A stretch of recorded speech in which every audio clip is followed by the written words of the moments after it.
नमस्कार, आप देख रहे हैं सूचना दर्पण न्यूज। आज दिनांक 30 सितंबर 2023 को विद्यालय प्रांगण राजकीय उच्च माध्यमिक विद्यालय बलाऊ में प्रधानाचार्य श्रीमान दुर्गाराम जी मेहरा का सेवानिवृत्ति समारोह रखा गया, जिसमें विद्यालय स्टाफ एवं पीईओ विद्यालयों के समस्त स्टाफ ने पीईओ दुर्गाराम जी मेहरा को विदाई दी। इस विदाई समारोह में ग्राम पंचायत बलाऊ, रानीगांव, रामदेरिया तथा अनेक विभागों से आए हुए ग्रामीण व अतिथि गणों ने दुर्गाराम जी को माला पहनाकर व कई प्रकार के उपहार देकर सम्मानित व हार्दिक शुभकामनाएं दी।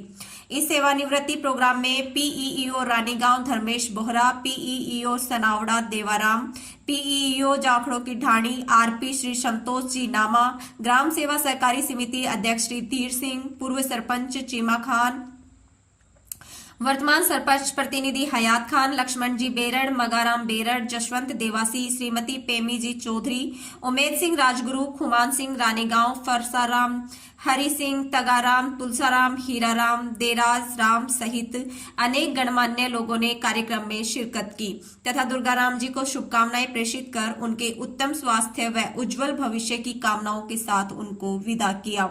दुर्गाराम जी द्वारा विद्यालयों के बच्चों एवं पधारे हुए ग्रामीण समस्त स्टाफ व बाहर से आए हुए मेहमानों हेतु सहभोज की व्यवस्था की गई। इस कार्यक्रम में ग्राम पंचायत बलाऊ के समस्त ग्रामीणों द्वारा सोने की अंगूठी, एलईडी टीवी व धार्मिक भावना से गीता भेंट कर उनको शुभकामनाओं के साथ विदाई दी।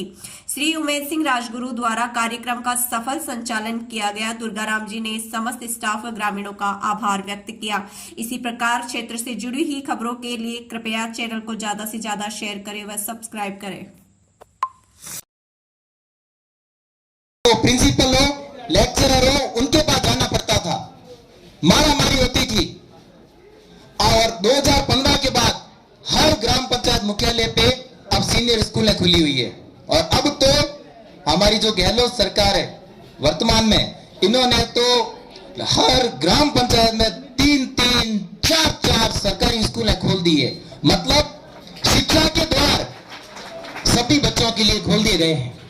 पहले अगर हमको पढ़ना होता था 9वीं से बाद में 8वीं के बाद में 9वीं, 10वीं, 11वीं, 12वीं, तो हमें 10-10 किलोमीटर दूर या ब्लॉक मुख्यालय पे 25-30 किलोमीटर दूर पढ़ने के लिए जाना पड़ता था। अब हमारे ढाणी के पास में सरकारी स्कूल है, वो भी 12वीं। तो अब अगर हम पढ़ने में कोई कसर रखते हैं तो मैं मानता हूं कि वो कमी किसकी है? हमारी खुद की कमी है। इसके लिए जिम्मेदार और कोई नहीं है। तो अब मैं मूल बात पे आऊंगा कि आज इतनी सुविधाएं हैं, इसके बावजूद भी हम पढ़ नहीं पा रहे हैं। और एक वो समय था दुर्गाराम जी का जब इनको अब स्कूल जाने के लिए पैदल जाना पड़ता था, कोई सुविधाएं नहीं होती थी, पाटी पेन वगैरह बैग वैग कुछ नहीं होता था। तो उस समय मेरा जब जन्म भी नहीं हुआ था, मेरा जन्म 1990 में हुआ है, उससे 4 साल पहले आपकी सर्विस लग गई, ये भी अपने आप में बहुत बड़ी बात है। आपने समय का पालन किया, अनुशासन के आप पाबंद रहे, अपने माता पिता, अपने जो गुरुजन है उनकी आज्ञा का पालन किया, इस कारण आपकी उस समय सर्विस लगी। 1986 में आपने 3rd ग्रेड के रूप में सेवाएं शुरू की। और ऐसा नहीं है कि ये इनका अंतिम पड़ाव था, 3rd ग्रेड टीचर बन गए और अब बस संतुष्ट हो गए। उसके बाद वो लगातार मेहनत करते रहे, पढ़ते रहे। और उस समय लेक्चर बनना बहुत बड़ी उपलब्धि होती थी। तो कुछ ही समय बाद आपने लेक्चर की व्याख्याता की परीक्षा दी, आरपीएससी द्वारा आयोजित परीक्षा में आप पास हुए और आप व्याख्याता बने। उसके बाद में व्याख्याता से आप प्रिंसिपल, प्रधानाचार्य बने, आपने लील स्तर में सेवाएं दी।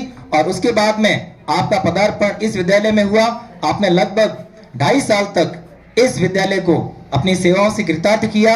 और आपका इस गांव से कितना जुड़ाव है वो सामने जो जनसमूह विराजमान है, इसको देखकर अंदाजा लगाया जा सकता है कि आपने सबसे बना के रखी, सभी का सहयोग लेके और इस विद्यालय को प्रगति के पथ पर अग्रसर रखा।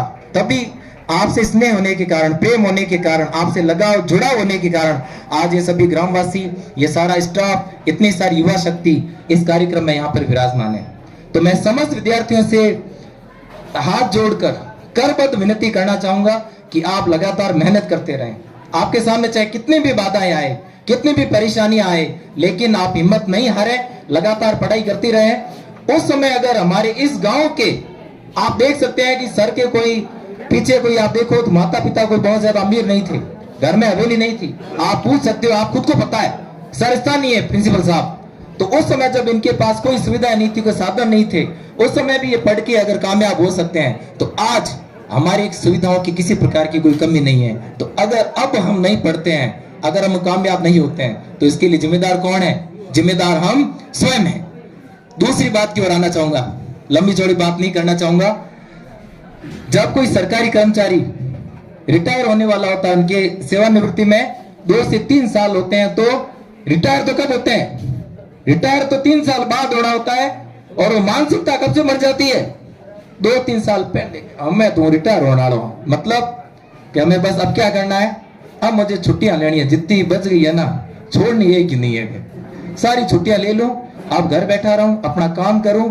लेकिन मैं दाद दूंगा, प्रशंसा करूंगा मैं पीओ साहब की, कि आप लगातार, आज आप सेवानिवृत्त हो गए हैं, लेकिन सेवानिवृत्ति के दिन तक आप लगातार इस स्कूल में आए हैं, आपने अपनी सेवाएं दी है, एक दिन की भी आपने छुट्टी नहीं ली।